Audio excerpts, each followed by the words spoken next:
امریکی محکمہ خزانہ نے ایران کے خلاف نئی پابندیوں کا اعلان کر دیا۔ امریکی محکمہ خزانہ کی جانب سے جاری اعلامیے کے مطابق ایرانی تیل اور پیٹروکیمیکل مصنوعات لے جانے والے مزید جہازوں پر پابندیاں عائد کی گئی ہیں۔ نئی پابندیوں کے تحت نامزد کمپنیوں اور جہازوں کے امریکہ میں موجود تمام اثاثے منجمد ہوں گے۔ ایرانی خام تیل چین منتقل کرنے والے متعدد آئل ٹینکرز کو بھی بلیک لسٹ کر دیا گیا ہے۔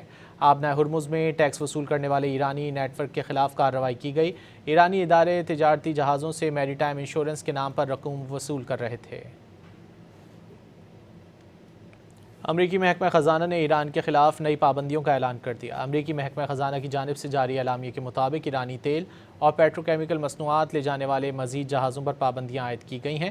نئی پابندیوں کے تحت نامزد کمپنیوں اور جہازوں کے امریکہ میں موجود تمام اثاثے منجمد ہوں گے۔ ایرانی خام تیل چین منتقل کرنے والے متعدد آئل ٹینکرز کو بھی بلیک لسٹ کر دیا گیا ہے۔ آبنۂ ہرمز میں ٹیکس وصول کرنے والے ایرانی نیٹ ورک کے خلاف کارروائی کی گئی۔ ایرانی ادارے تجارتی جہازوں سے میری ٹائم انشورنس کے نام پر رقوم وصول کر رہے تھے۔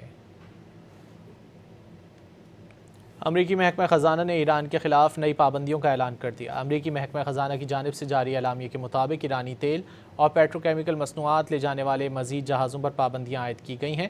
نئی پابندیوں کے تحت نامزد کمپنیوں اور جہازوں کے امریکہ میں موجود تمام اثاثے منجمد ہوں گے۔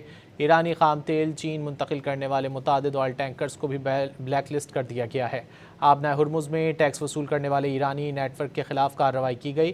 ایرانی ادارے تجارتی جہازوں سے میری ٹائم انشورنس کے نام پر رقوم وصول کر رہے تھے۔